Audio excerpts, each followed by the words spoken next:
크리스찬이 욕을 할 경우 어떻게 다스려야 될까요? 아주 참 사람들이 질문을 할 때 앞으로도 이제 질문이 중요한데 질문을 할 때 사실은 본인이 다 답을 알고 있기 때문에 질문을 하거든요. 이 질문이라는 건 답을 모르는 상태에서 할 수는 없어요. 그래서 질문이 없는 사람들은 답을 모르기 때문에 하는 건데 그런데도 자기가 답을 알고 있는지를 잘 모르니까 질문을 하는 거죠. 근데 질문을 너무 잘하셨고 대부분 이렇게 질문하거든요. 사람들이 욕을 하면은 그 욕하는 사람에 대해서 어떻게 생각하고 또 어떻게 반응해야 되는지 질문하지 않아요. 일반적으로 욕하는 사람들은 왜 욕을 할까요? 욕하는 사람들에게는 그 욕이 왜 그 입에서 그렇게 나오게 되는지, 그래서 그 욕을 통해 사람들에게 어떻게 아픔을 주고 고통을 주는지를 왜 그 사람은 모르는지, 그런 데 더 관심을 많이 가져요. 그 욕하는 사람에게 관심을 많이 갖거든요. 근데 이 질문한 사람은 욕하는 사람에게 관심을 갖기보다 욕하는 사람에 대한 내가 반응을 어떻게 해야 되는지 관심을 가졌다는 건 이미 답을 알고 있는 거죠. 세상에 우리가 이 물리적으로 보면은 항상 둘 중에 하나밖에 없어요. 이 물질적으로 보면 빛과 어둠, 좋고 나쁜 것, 옳고 그른 것, 둘 중에 하나밖에 없단 말이에요. 그런 점에서 욕은 나쁩니다. 이 세상적인 관점으로 보면 욕은 과학적으로도 증명이 됐어요. 욕을 할 때 뇌의 기능이 현저하게 단순화되고 충동적이 된다는 게 오랜 뇌 과학자들에 의해서 밝혀졌거든요. 욕을 많이 한 사람들은 본인이 제일 손해를 많이 봐요. 왜냐하면 욕이라는 단어는 욕과 관계된 단어의 특징이 사고력을 축소시켜요. 그러니까 욕을 왜 하냐면은 깊이 생각하기 싫고 남의 입장을 생각하기 싫고 문제의 원인과 결과와 과정을 생각하기 싫은 거예요. 이 속에도 어떤 하나님의 선하시고 기뻐하시고 온전하신 뜻이 있는가 찾는 훈련이 전혀 안 된 거예요.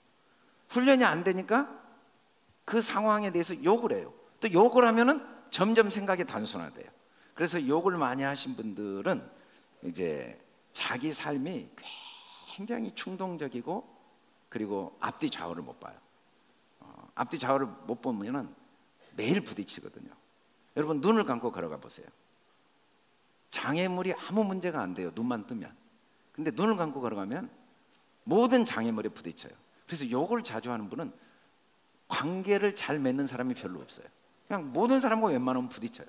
심지어 자기 아들하고도 부딪히고 자기 아내하고도 부딪히고 그냥 욕을 자꾸 하다 보면 욕이라는 건 입 밖으로 나오냐 안 나오냐는 중요하지 않아요. 사실은 입 밖으로 나오는 욕도 있지만 입 안에서 하는 욕도 많거든요. 마음에서 하는 욕도 많아요. 근데 어찌됐든 욕이라는 건 입으로 나왔건 안 나왔건 그 욕이 갖고 있는 원인은 생각을 깊이 하지 않기 때문에 그래요. 그래서 자꾸 사고가 단순화되고 충동적이 되고 감정적이 되고 그래서 자기 삶이 굉장히 관계의 고통을 겪게 되고 문제가 생길 때마다 그 문제가 선물이고 축복인데 선물을 거의 다 놓치게 되죠. 그래서 요즘 아이들이 어릴 때부터 욕을 많이 하는 아이들이기 때문에 아이들이란 통계가 나오기 때문에 아이들이 어떻게 보면 그 초중고 시절에 그들이 현재 누리고 있는 복이 너무 많은데 거의 발견을 못해요. 생각이 너무 짧아가지고 맨날 비교하고 경쟁하고 다투고 짜증내고 그냥 무기력하게 보내는 거예요. 감정적이고 충동적이고 감각적으로 이렇게 보내게 되는 모습을 보죠. 이제 그래서 우리 학교에서도 욕을 하지 않도록 이제 많이 돕고 있어요. 근데 이게 너무 오랫동안 습성에 배었기 때문에 돕는 것과 습성이 바뀌는 건 굉장히 많은 시간이 걸려요. 오랫동안 습성이 이제 안 바뀌니까 뭐 화장실에 가서 혼자 욕하고 막 틈만 나면 욕하고 걸어다니면서 욕하고 막 마음속으로 욕하고 막 그러면서 이제 그 습성 바꾸는데 시간이 좀 걸리긴 하죠. 그런데 어쨌든 그 욕은 각 개인이나 공동체의 부정적인 면도 있지만 항상 모든 건 양면성이 있거든요. 하나님 안에서는 그것도 선한 거예요. 그걸 통해 우리가 왜 좋은 말을 해야 되는지를 배울 기회죠.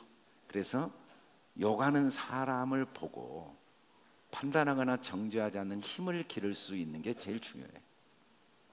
욕하지 않는. 두 번째는 욕하지 않는 사람에게 욕하지 말라고 말을 한다고 욕을 하지 않게 되진 않으니까 뭐 학교는 계속 규율이 있으니 그 규칙은 좋은 도구예요.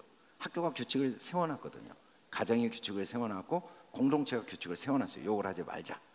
그래서 그 규칙을 몰라서 욕을 하는 건 아니에요. 그래서 다시 규칙을 상기시켜 줄 필요는 없어요.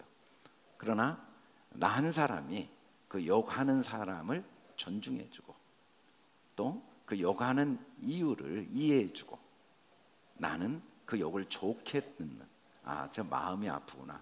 굉장히 생각을 깊이 하지 못해서 충동적이고 감정적이고 감각적이고 고통을 당했구나 라는 걸 이해하고 나 한 사람이 좋은 말을 해주면 나 때문에 그 사람의 욕이 조금은 줄어가겠죠. 왜냐하면 나는 욕 안 하는데 내 옆에서 욕하기가 쉽지 않거든요.